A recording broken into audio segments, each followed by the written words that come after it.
Top of the morning, good afternoon, hello, and welcome back.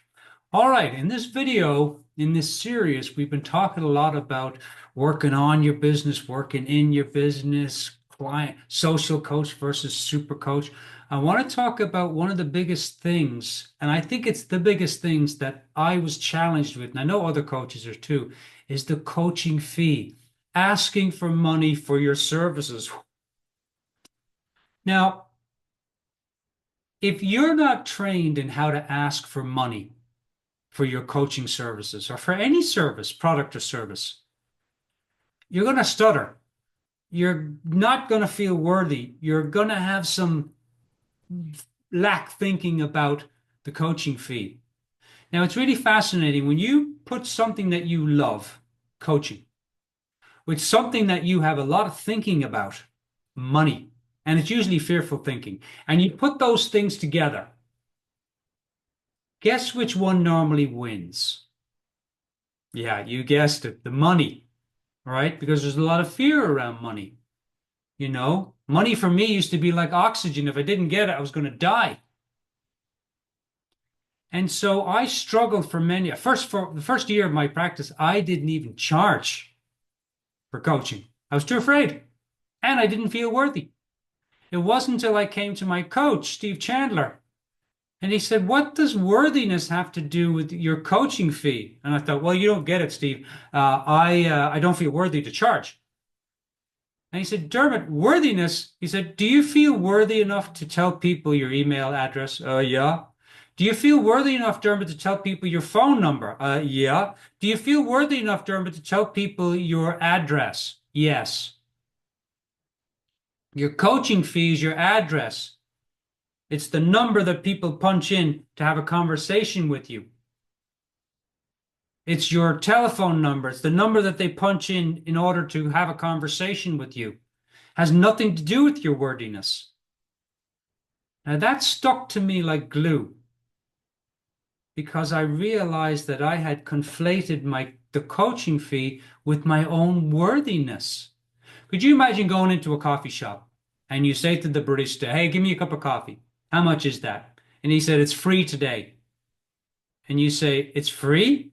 "Yeah, I don't feel worthy enough to charge today. Maybe tomorrow." And then, okay, you come back the next day, say, "How much is your coffee?" 25 cents. I'm not feeling great about my confidence is pretty low today. So 25 cents. Would you think there's something up there? Yeah. Doesn't matter how great the coffee was. That's how coaches act. That's how I acted. It was self-worth. Instead of looking at your coaching fee is right for you in terms of where you are today. Now, if you're a new coach coming out of school, I can't tell you what to charge, but the new coaches that come to Club Fearless, I tell them charge something in terms of your coaching fee, $25 an hour, $50 an hour, and tell people, "Hey, I'm out of school. I'm a professional coach in training. This is what I want to do with my life." And currently, the in training rate is $50 per hour. Because when you charge, let me tell you another story. When I started out back in the day, when I had long dreadlocks, no, I didn't. That was the 80s. That was a long time ago. But when I started back out, um, the coaching fee, I couldn't say it. I couldn't tell people. I just had so much thinking about the coaching fee. It was pretty hard, I have to say. And I never asked anyone for the coaching fee.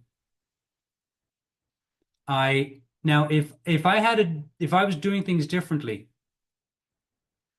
I would have charged people something, $25, because I'll tell you what, people show up differently when they're paying for coaching. When I started charging, at one point I started charging for a session, a complimentary session. Started making some money, started getting clients, the word was getting out, I was starting to get referrals and invitations. And I started charging for complimentary sessions. People showed up every time to those complimentary sessions. Now, when I was not charging for those complimentary sessions, and if you're a new coach, charge something, $25 minimum. people didn't show up, but people were showing up now.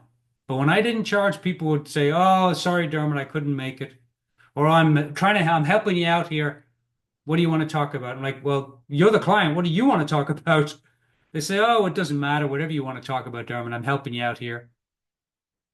But when people pay, they're engaged. It's like if you went to Vegas and you were watching somebody play the poker table. You're like, okay, this is kind of interesting.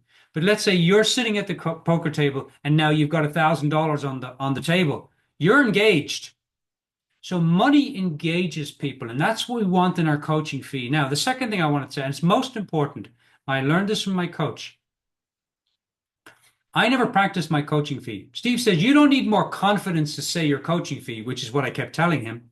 He said you need to practice your coaching fee.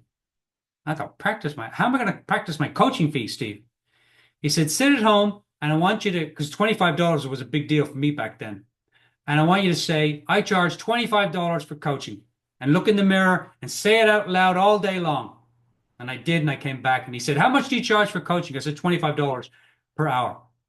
And I was like, I don't need confidence. I need more practice, not more confidence. And so then I started practicing $50 and $100, $500, $1,000 an hour. And it went up from there. So your coaching fee, you don't need confidence, and it's not about your self-worth. It's about practicing it. And whatever level you decide to create, whatever amount, then, you're a couple of months in, you'll start to feel, oh, starting to get good at this. I'm going to put up my coaching fee, put it up 20, 30, 40%, whatever it might be. There's no right way. And then a couple months go by, 6 months go by, 9 months go by. Oh, I feel like I need to put it up again. People are saying great things about me. Starting to feel more confident in my skills, know what I'm doing, got some time under my belt. Time to put up the coaching fee again. So there's no right coaching fee. It's only the right coaching for you where you are, given the skills, time, the energy, and the experience that you have. Now, down below, I go into this in much more detail in the Ultimate SuperCoach Checklist. So feel free to download that and listen to the audio. What is the coaching fee really? Now, in the next video, I want to talk to you about something that I really struggled with, and it's attached to the coaching fee. Focusing on possibility instead of affordability. In other words, focusing on what coaching can do for somebody instead of focusing on can they afford it. Can I get a yes, Dermot? We all struggle with that. Oh, they can't afford it. Coaches and club fearless tell me all the time. I say, how much are you charging? Oh, $25. Why aren't you charging more? People can't afford it.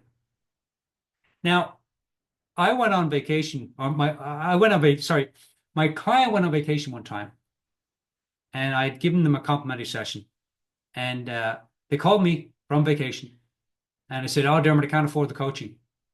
I said, "Where are you now?" They were in Hawaii. So people can't afford it, but you've got to be able to show them the possibility of what's possible with coaching. That's the key. So now in the next session, we're going to talk about how do you talk to the client about the possibility that coaching can do for them instead of talking about the affordable, can they afford it? Because you want to leave the coach, as Steve used to say to me, you want to leave the coach in possibility, never in affordability. Thanks for watching. Until then, think big, have fun, stay curious, and enjoy the downloads. Cheers.